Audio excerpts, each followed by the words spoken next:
Here I've got two right next to each other. So I just grab this one close to the bottom.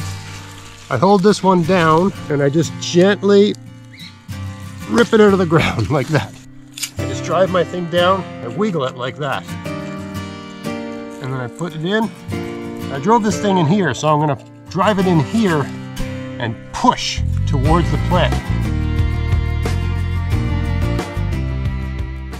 Hey, it's Greg here with MaritimeGardening.com, and I'm out here dealing with my Swiss chard, and I'm moving some of it, and I thought I'd show you how I do that and a few little tricks to make sure it works and an assurance that it'll all work out just fine. So let's get started here. So these are all Swiss chard that I moved about a week ago, and you can tell if you go look over here, these ones came from here because they were moved and that set them back and sort of stunted their growth. They'll recover from all of that, but that's the difference, right? And the way we move them is quite traumatic for the plant. So I've got Swiss chard over here and I'm thinning it out, right? They're planted too closely together. I would say they should be 2 inches apart in a row, and probably ideally more something like 6 inches apart, like I've spaced these ones. I've left these ones thick just in case some of these don't make it. Right, this is my reserve army of Swiss chard. But here's how I do it. I'm in the garden and I'm thinning them out. Here I've got two right next to each other. See how they're right next to each other? So I just grab this one close to the bottom. I hold this one down, right, so it doesn't get pulled out, and I just gently rip it out of the ground like that. Okay, that's all you got to do. Then, when I'm planting it, let's stick it here. I don't need it here, but let's just do it. I just drive my thing down and I wiggle it like that. And then I put it in. Now all I do to firm that soil up is I drove it in here. Here, come over so you're sort of angled in this way. I drove this thing in here, so I'm going to drive it in here and push towards the plant. Right, and that'll firm up the soil around where this is. Okay. Then you got to water it a lot, but also when you move it, I moved this one about 20 minutes ago. You can see how it's lost. So in about 20 minutes, this plant will look exactly like this one. It'll lose, it just can't keep up. There's sun beating down on it and it's trying to do its thing, and it can't keep up, it can't take up water. The best time to move plants this way, the ideal way to move the plant is to get a huge clump of soil with the plant. But sometimes when you're thinning, you just can't do that. You got to pull them out and you bare root them and you rip off a lot of the fine roots. And the plant can recover from it, but it's not easy. The best time of day to do this is in the evening before the sun goes down. And the best type of day to do this is when it's overcast or when you're expecting a number of overcast days coming in the future.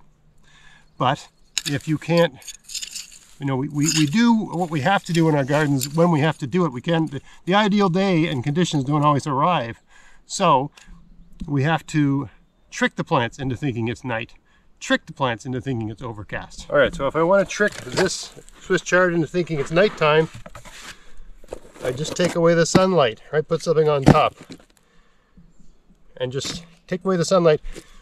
What you would do is you come out in the morning before you go to work, put the box on.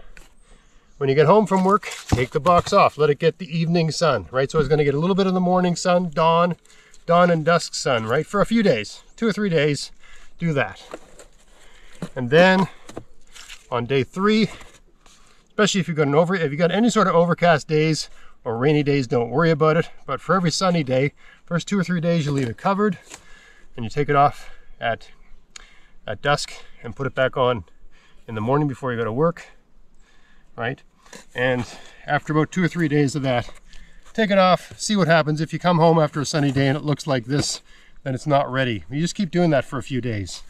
If you got a nice tall, and this works for any plant, right? Like a squash or anything like that. A lot of plants hate being moved and they don't respond well to it. But if you got something tall like this, you put a box like this over it, right? Just put something on top. Making it nighttime, right? Do that for a couple days, Then for a couple days, put something like this over top. Make it overcast. Right? Put some weight there to keep it from going away. But the light's still going to get through. But from the plant's point of view, it's a foggy day now. Still getting light. There's going to be some photosynthesis happening, but not at the same rate as if it was being fully exposed. Right? So that will help the plant recover. But this one was just moved today, so it needs like full protection, right? So that's all you got to do to move plants like carrots and beets and Swiss chard and lettuce, where you tend to overseed them and they plan to be growing tight together. And for whatever reason, you're pulling them out to thin them. And sometimes we just thin them and throw them away, throw them in the compost heap. But if you've got a space in your garden where they can go, you can slip those back in, right? There's just a trick to it. You know, drive the thing in the ground, pull it open, almost like planting if you've ever done tree planting. Drive it in the ground, pull it open, slide the slip in, and then push it back. And water it really well, right? And 9 times out of 10, it'll make it. It'll spend about a week not growing and even dying a little bit. It might lose some of its foliage, but you know, whatever the roots, the plant is its roots, that root mass, right? The crown and the roots are the plant. The leaves are just part of the plant. It'll sacrifice some of its foliage to save itself, because it can't keep all of its foliage alive. It'll sacrifice its biggest leaves. I don't know how it does that, but it just seems to know what to do. It'll sacrifice its biggest leaves to keep the rest of the plant alive. So that's all you got to do. One more thing you can do after you've had the box on for a couple days, and after you've used something like this, depending on how well it's responding, you can just take something like this, a branch, put that over the plant, right? Just stick it in the ground, and it's going to dapple the sunlight.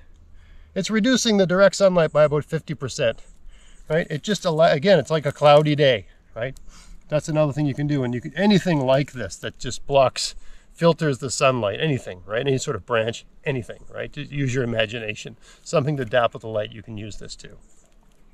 Anyway, just a few ways to move plants in the heat of the summer, when you're thinning plants and you've got some open spaces in other places and you don't want to throw away the thin plants and you want to use them and that sort of thing.